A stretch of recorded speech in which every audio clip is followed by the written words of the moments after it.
मामला फीट कायदा कबले एने बोने भटकी मामला फीट कायदा है जितेंद्र झा के माई अब की हीट कायदा है जितेंद्र झा के माई आसो हीट कायदा है जितेंद्र झा के माई अब की हीट कायदा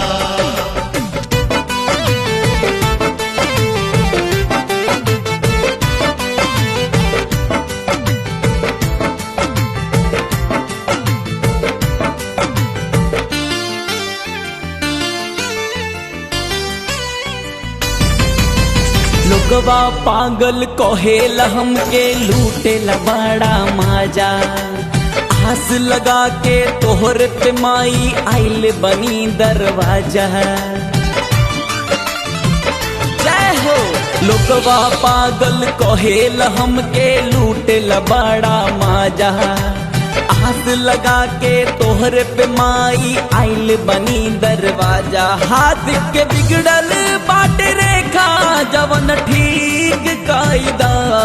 है जितेंद्र झा के माई अब की हीट कायदा है जितेंद्र झा के माई आसो हीट कायदा है जितेंद्र झा के माई अब की हीट कायदा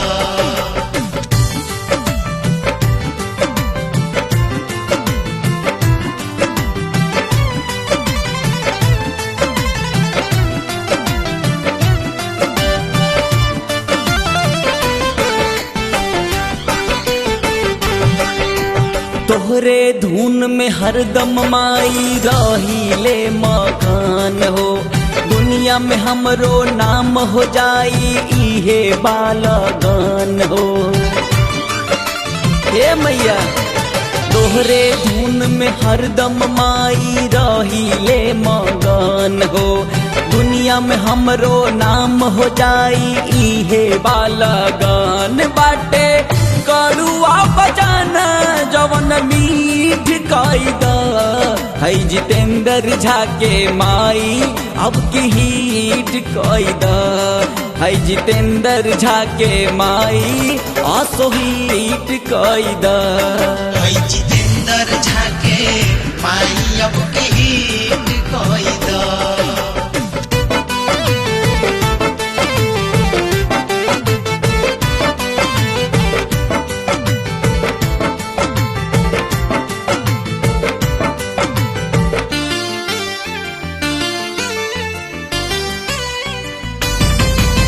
भिखारी ठाकुर भुल्लू के तू ही देलू बरदनवा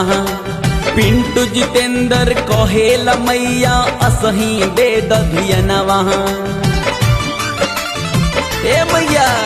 भिखारी ठाकुर भुल्लू के तू ही देलू बरदनवा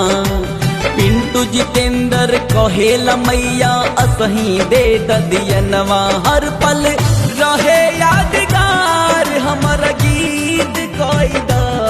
है जितेंद्र झा के माई अब की हीट कायदा